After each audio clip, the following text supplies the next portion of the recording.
Wonder, pages 61 to 67. Wake me up when September ends. The rest of September was hard. I wasn't used to getting up so early in the morning. I wasn't used to this whole notion of homework. And I got my first quiz at the end of the month. I never got quizzes when Mom homeschooled me. I also didn't like how I had no free time anymore. Before, I was able to play whenever I wanted to, but now it felt like I always had stuff to do for school. And being at school was awful in the beginning. Every new class I had was a new chance for kids to not stare at me. They would sneak peeks at me from behind their notebooks or when they thought I wasn't looking. They would take the longest way around me to avoid bumping into me in any way, like I had some germ they could catch, like my face was contagious. In the hallways, which were always crowded, my face was always surprise some unsuspecting kid who maybe hadn't heard about me. The kid would make the sound you make when you hold your breath before going underwater, a little sound. This happened maybe 4 or 5 times a day for the first few weeks. On the stairs, in front of the lockers, in the library. 500 kids in a school. Eventually, every one of them was going to see my face at some time. And I knew after the first couple of days that word had gotten out about me, because every once in a while I'd catch a kid elbowing his friends as they passed me, or talking behind their hands as I walked by them.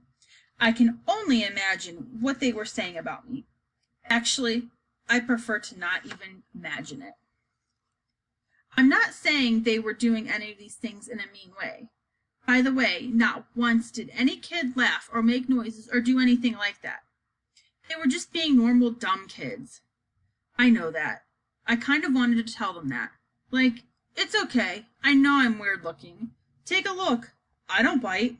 Hey, the truth is, if a Wookiee started going to school all of a sudden, I'd be curious. I'd probably stare a bit. And if I was walking with Jack or Summer, I'd probably whisper to them, hey, there's the Wookiee. And if the Wookiee caught me saying that, he'd know I wasn't trying to be mean. I was just pointing out the fact that he's a Wookiee. It took about 1 week for the kids in my class to get used to my face. These were the kids I'd see every day in all my classes. It took about 2 weeks for the rest of the kids in my grade to get used to my face. These were the kids I'd see in the cafeteria, yard time, PE, music, library, computer class. It took about a month for the rest of the kids in the entire school to get used to it. These were the kids in all the other grades. They were the big kids, some of them. Some of them had crazy haircuts. Some of them had earrings in their noses. Some of them had pimples. None of them looked like me. Jack Will. I hung out with Jack in homeroom, English, history, computer, music, and science, which were all the classes we had together. The teachers assigned seats in every class, and I ended up sitting next to Jack in every single class. So I figured either the teachers were told to put me and Jack together, or it was a totally incredible coincidence. I walked to classes with Jack, too. I know he noticed kids staring at me, but he pretended not to notice. One time, though, on our way to history, this huge 8th grader who was zooming down the stairs 2 steps at a time accidentally bumped into us at the bottom of the stairs and knocked me down. As the guy helped me stand up, he got a look at my face, and without even meaning to, he just said, "Whoa!" Then he patted me on the shoulder, like he was dusting me off, and took off after his friends. For some reason, me and Jack started cracking up. "That guy made the funniest face," said Jack as we sat down at our desks. "I know, right?" I said. He was like, "Whoa! I swear, I think he wet his pants." We were laughing so hard that the teacher, Mr. Roach, had to ask us to settle down. Later, after we finished reading about how ancient Sumerians built sundials, Jack whispered, "Do you ever want to beat those kids up?" I shrugged. "I guess. I don't know. I'd want to. I think you should get a secret squirt gun or something and attach it to your eyes somehow. and every time someone stares at you, you would squirt them in the face. With some green slime or something? I answered. No, with some slug juice mixed with dog pee. Yeah, I said, completely agreeing. Guys, Mr. Roach said from across the room, people are still reading. We nodded and looked down at our books. Then Jack whispered, Are you always going to look that way, August? I mean, can't you get plastic surgery or something? I smiled and pointed to my face. Hello, this is after plastic surgery. Jack clapped his hand over his forehead and started laughing hysterically. Dude, you should sue your doctor, he answered between giggles. This time the two of us were laughing so much we couldn't stop, even after Mr. Roach came over and made us both switch chairs with other kids next to us. Page 65. Mr. Brown's October Precept. Mr. Brown's precept for October was, Your deeds are your monuments. He told us that this was written on the tombstone of some Egyptian guy that died thousands of years ago. Since we were just about to start studying ancient Egypt and history, Mr. Brown thought this was a good choice for a precept. Our homework assignment was to write a paragraph about what we thought the precept meant, or about how we felt about it. This is what I wrote. This precept means we should be remembered for the things we do. The things we do are most important things of all. We are more important than what we say or what we look like. The things we do outlast our morality. The things we do are like monuments that people build to honor heroes after they've died. They're like the pyramids that the Egyptians built to honor the pharaohs.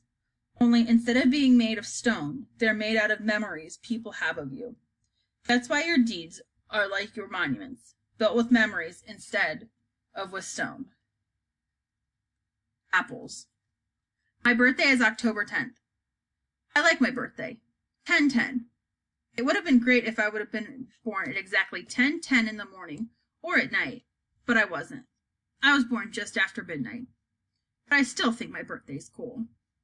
I usually have a little party at home, but this year I asked Mom if I could have a big bowling party. Mom was surprised, but happy. She asked me who I wanted to ask for my class to come, and I said everyone in my homeroom, plus Summer. That's a lot of kids, Augie, said Mom. I have to invite everyone because I don't want anyone to get their feelings hurt if they found out if other people were invited and they weren't, okay? Okay, Mom agreed. You even want to invite the what's the deal kid? Yeah. You can invite Julian, I answered. Geez, Mom, you should forget about that already. I know, you're right. A couple of weeks later, I asked Mom who was coming to my party. She said Jack Will, Summer, Reed Kingsley, both Maxes, a couple of other kids said they were going to try to be there. Like who? Charlotte's mom said Charlotte had a dance recital earlier in the day, but she was going to try to come to your party if time allowed. And Tristan's mom said he might come after his soccer game. So that's it, I said. That's like 5 people. That's more than 5 people, Augie. I think a lot of people just had plans already. Mom answered. We were in the kitchen. She was cutting one of the apples we had just gotten at the farmer's market into teensy-weensy bites so I could eat it. Like what kind of plans, I asked. I don't know, Augie. We sent out the Evites kind of late. Like what did they tell you, though? What reasons did they give? Everyone gave different reasons, Augie. She sounded a little bit impatient. Really, sweetie, it shouldn't matter what their reasons were. People had plans, that's all. What did Julian give as his reason? I asked. You know, said my mom, his mom was the only person who didn't RSVP at all. She looked at me. I guess the apple doesn't fall far from the tree. I laughed because I thought she was making a joke, but then I realized she wasn't. What does that mean? I asked. Never mind. Now go wash your hands so you can eat.